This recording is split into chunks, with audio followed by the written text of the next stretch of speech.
Thank you for giving me the opportunity to report my experiences from this priority setting partnership, which was conducted in Canada, and the Canadians were the first who engaged patients to define research priorities. Just to give you some background, traditionally researchers were not much interested what patients were interested. Researchers, they research on what they are personally interested, what is a hot topic. Imaging is a hot topic, and for what you get the biggest funding. This is one interest of researchers.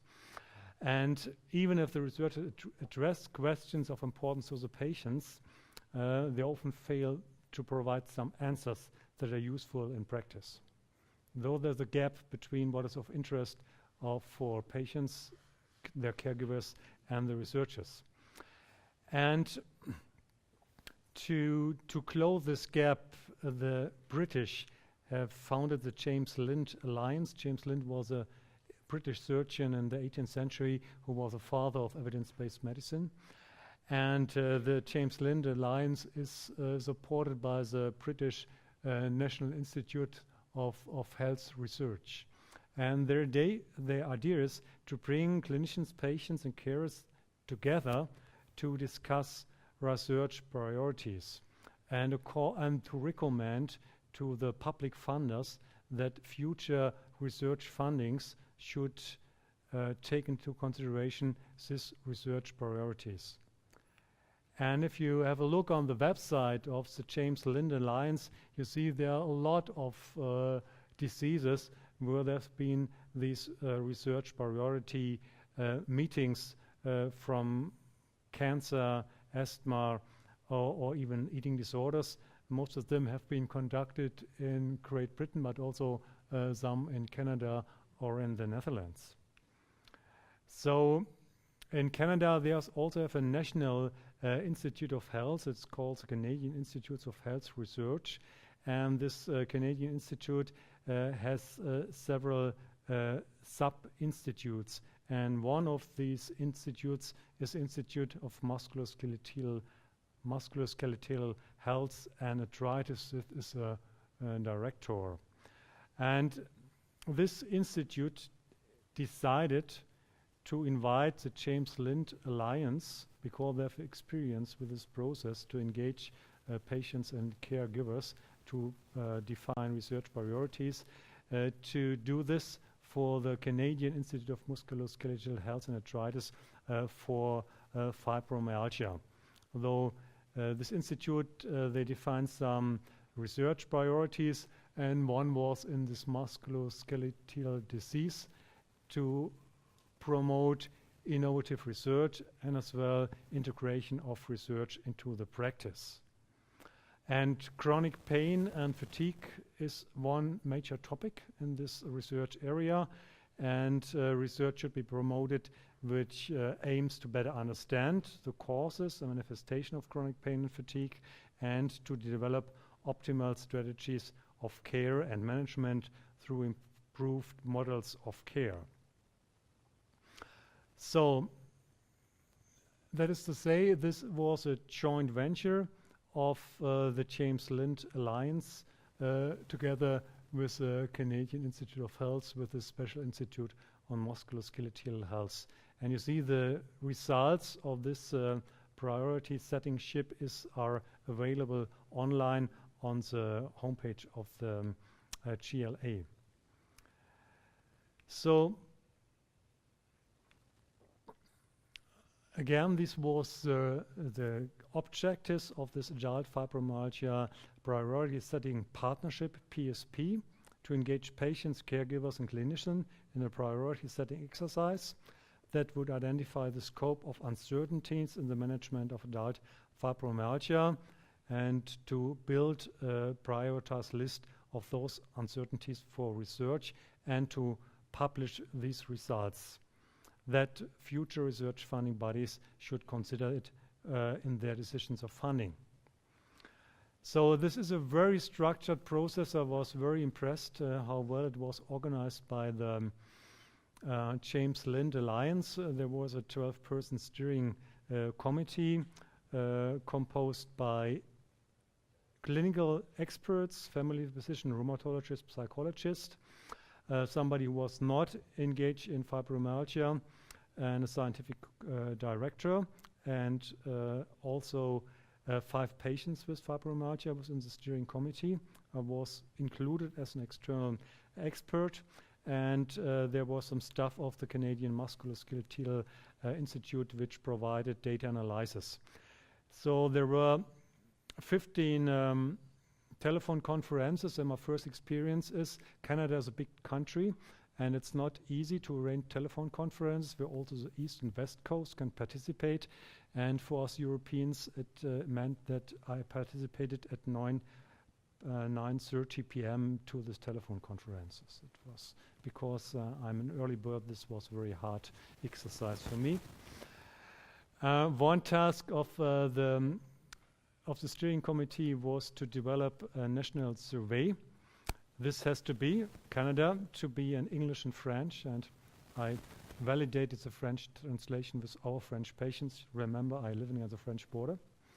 And the questionnaire comprised 16 questions and also some demographic data, and the questionnaire was also online. It was distributed by partner organizations, social media, and societies, and 17 organizations participated in this survey, where patients, their relatives, and caregivers were asked what are the main questions you have, which questions should be addressed by research.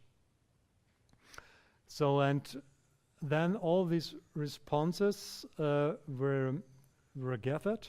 You see, there were around 3,000 responses, narratives.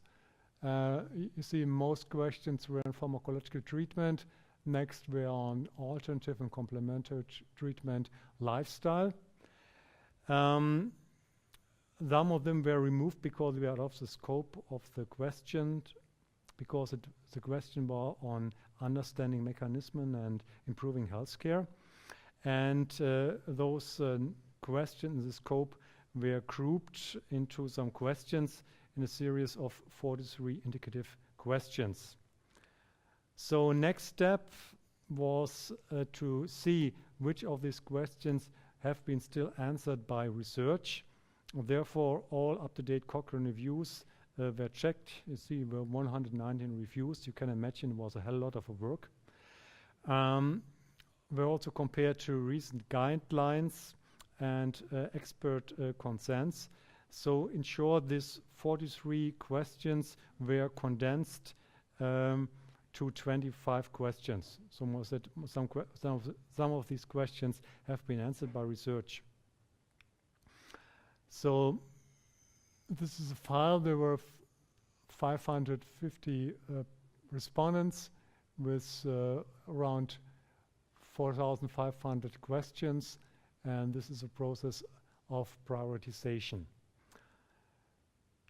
So then there was a workshop, like you have a workshop, but it was a 2 days workshop in May 2016, and a second personal experience. I was very happy for my Raynaud syndrome that it was postponed from February to May, because they had in February minus 30 degrees Celsius, which might be also challenging for Norwegian, I think.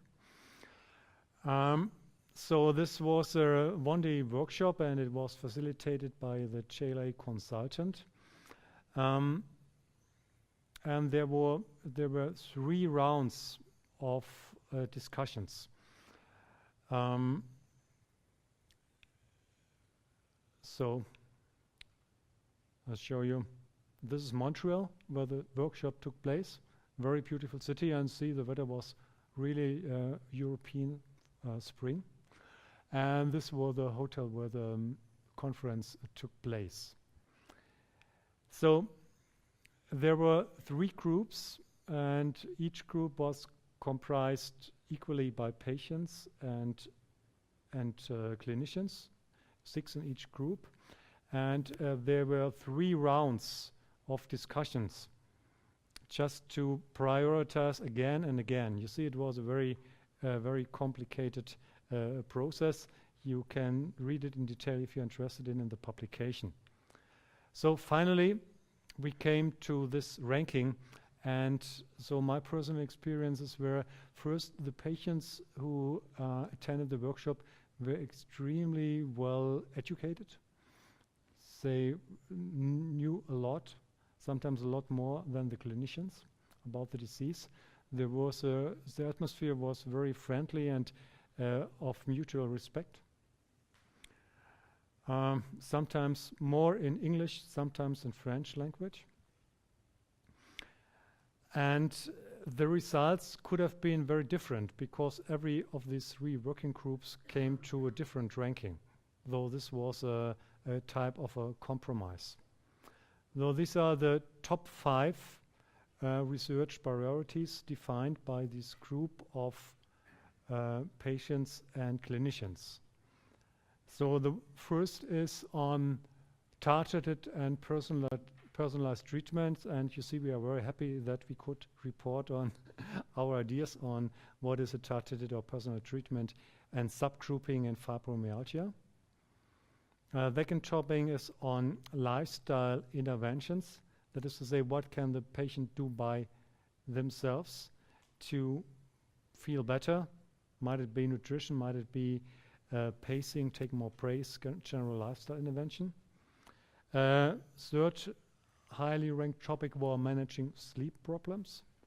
Then educated patients, this is called self-empowerment, to take over active role in their care. And fifth question, what are optimal care pathways for Canada for the patient? This was your question, which specialty should treat patients with fibromyalgia. So next were about self-management strategies, including social media and online tools. I think this is a question for the future, especially in big countries where for some patients it's very far to some specialty center. Top 7 was how to manage cognitive symptoms, concentration problems, the so-called fibrofog. Interestingly, cannabinoids and cannabis is very popular in Canada, medical cannabis as a treatment, and opioids only reached rank 8. 9 was improving health literacy, and to my opinion, I would have ranked it higher. What are effective treatments for hypersensitivity? I think we know some of the drugs can reduce pain, hypersensitivity, but we really don't know if it works also for noise, odor, and light.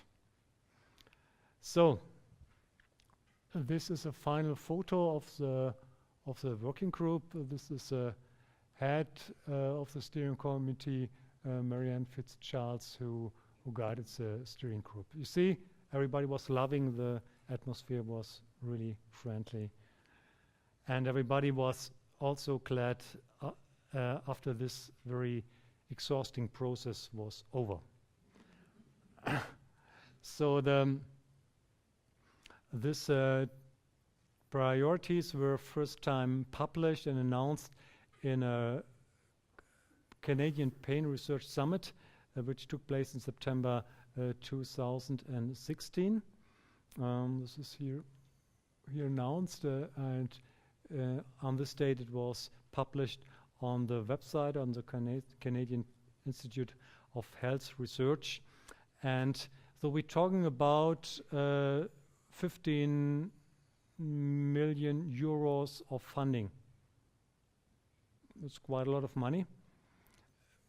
And everybody can apply. It's not only about fibromyalgia. The major topics are pain and fatigue, but this is fibromyalgia. And the paper has now been published, is online available, free of cost, via PubMed in the Canadian Journal of Pain. You can see the details of the process and again the top 10 research priorities. So the open question is how this will influence funding. So I searched the internet of the James Lind Alliance if there have been one publication on the other diseases, if it had some impact. I didn't find any data, but I have very good connections with the Canadians, and I hope in 2 years I can give you an answer if it has boosted fibromyalgia research in Canada. So, just to summarize, the involvement of patients and caregivers in defining research priorities is overdue, and I'm curious how you will manage it in Norway. If you want a partner, the GLA is available. They have a really highly structured process, and if it has an effect of priority setting, needs to be determined. Thank you.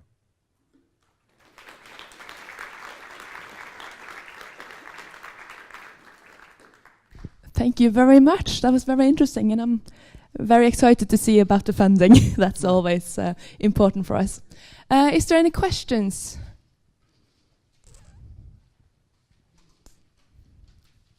No. So, but I have a question on your self organizations. How do you engage in research priorities? Do you do anything in this area? Anyone that feels to answer that? No, because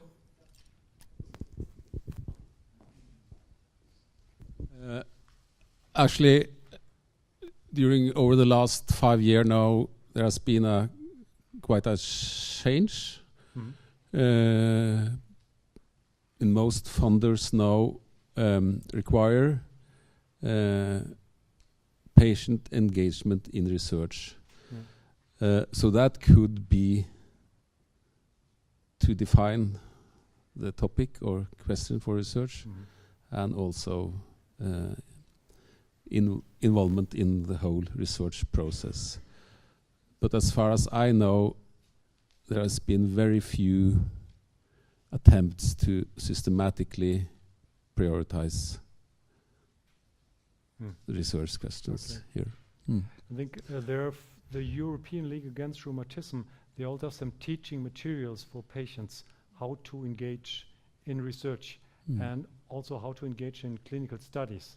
So new clinical studies sometimes require the involvement of patients even in the development of the study design and in the interpretation of the data. And I think this could also be a chance for you for the new Norwegian self-help organizations to gather this material and to engage more, because you have the rights. You only have to grasp the opportunity to do so. Yeah. So actually, we have now implemented patient partnership in most of our research, and obviously it's useful, and funders require it when we apply for funding. Okay. Can also say that. Here's a question. Oh, now it's questions. Perfect. There's one up there.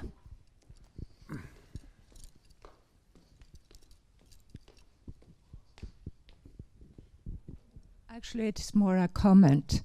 Last year, the Norwegian Research Council launched a program for chronic fatigue syndrome, research program, and then the patients were invited to make the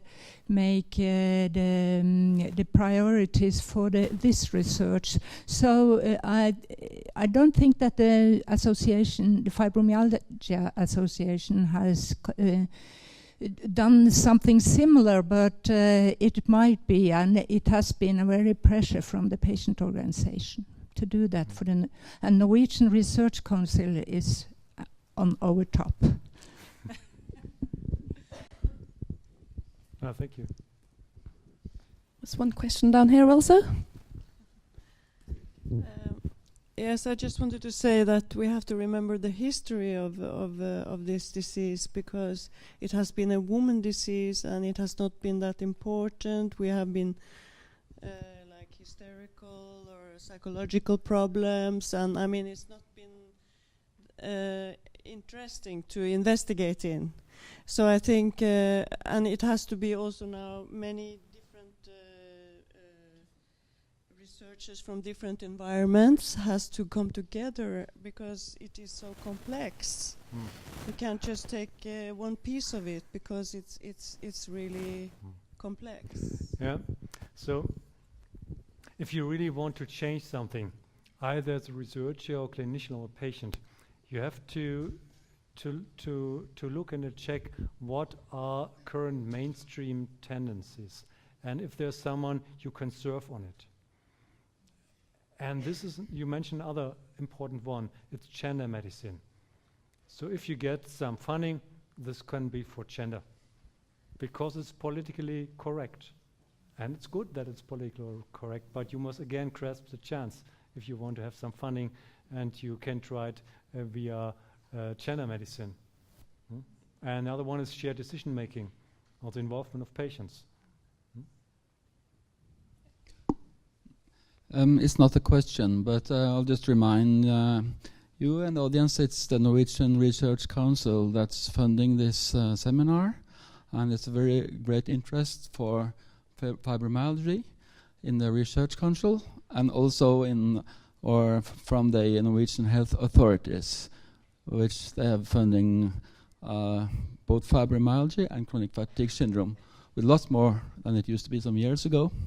So it's also for education and having seminars like this. And I think it's very important to include the Users Association, and I think we have a good relation. So that will continue. So there's lots of research questions to be addressed. So yes, that's just a comment. So I would like to ask another question to the patient representatives.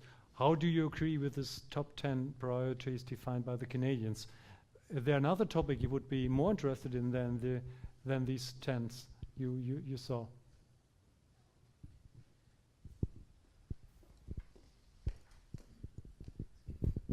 I think they did pretty good work in what they have done, Ella, what you have done.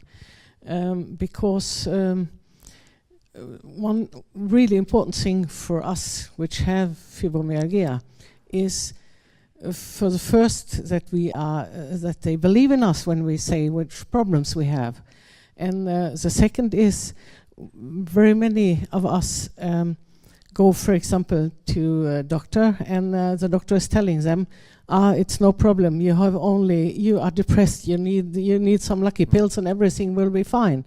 And in many ways, this has been the biggest enemy for everybody in Norway, and also I think in Germany, which have fibromyalgia, because there are so many doctors which believe fibromyalgia is not existing. These people, they are only depressed. And this have been and still is the biggest challenge we have in Norway. Because I know we have some years ago had a meeting with the German Fibromyalgia League. And in Germany, they are called pension hunters because they just wish to go to get money. And we have had a little bit of it in Norway too, not so much as in Germany maybe. But the biggest problem is there are still so many doctors around in Norway which tell their patients also today fibromyalgia is not existing. You need some lucky pills and everything will be fine. That is our biggest challenge today. And I'm glad that I can say it to everybody of you, fibromyalgia is actually existing. Please notice. Thank you. So we also discussed other point on research priorities. It's on educating physicians. No? Educating physicians that fibromyalgia exists, but interestingly, it does not appear on the top 10.